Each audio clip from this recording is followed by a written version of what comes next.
Hi everyone, this is June and Mary. Tara, samahan niyo ako i-surprise si Mary for another birthday celebration. And today, ito na yung pinaka-hectic at pinaka-fun na part ng trip namin. This is the part 3, kaya kung di niyo pa napanood yung other 2 parts, visit our page muna. We started our day early at 6 a.m. We really prefer swimming in the morning kasi mas calm yung tubig and hindi ganun kaaraw. By 7 a.m., nasa beach na kami. Sobrang perfect ng timing. Kalmado lang yung tubig, hindi malamig, and halos kami lang yung tao. Quick fit check muna before swimming, syempre. Then, we took photos and videos, and finally, dagat time na. Ang sarap lang mag-relax at maligo sa dagat first thing in the morning. We stayed for about an hour before heading back. Pagbalik namin, shower lang, then we prepared a bit for breakfast. So, this is a quick get ready with me. Nagamit lang ako ng sunscreen, lipstick, blush, brow soap. Yun lang kasi aside from I want to keep it simple, hindi lang talaga ako marunong. Fit check ulit before eating. By the way, included na yung breakfast sa stay, so super sulit talaga. June kita adobo flake silog. Ako naman to silog. And just as we remembered, masarap talaga yung food nila. We just ate slowly and enjoyed the quietness of the place. May mga birds pa nga na casually nasa paligid lang namin. Ganon ka-peaceful at tahimik yung resort. After breakfast, nag-change na kami because plan namin mag-pickleball before going home. Part ng stay is free use of their pickleball court. Super colorful and fun sana,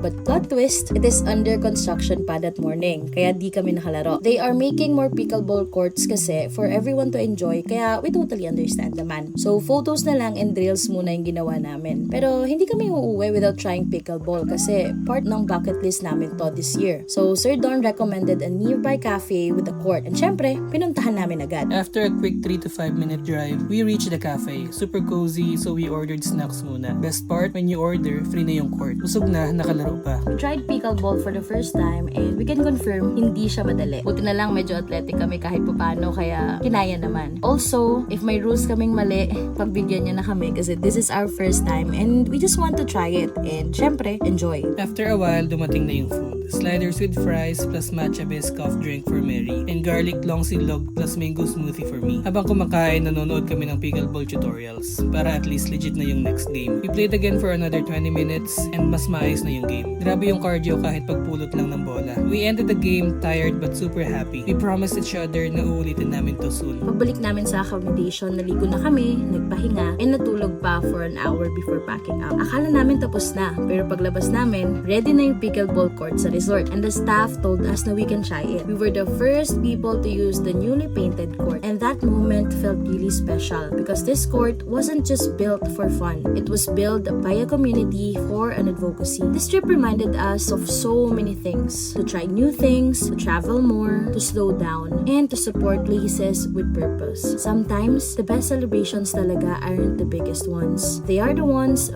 filled with meaning. And this birthday surprise became one of the most memorable trips naming dalawa. And of course, thank you so much, June, for making this happen. I am really glad to have a partner who goes the extra mile just to make me happy. Nakaka-pleasure tuloy sa birthday niya. This is the end of our trip. It definitely is not the last one. Yun lang. Thank you for watching. Bye!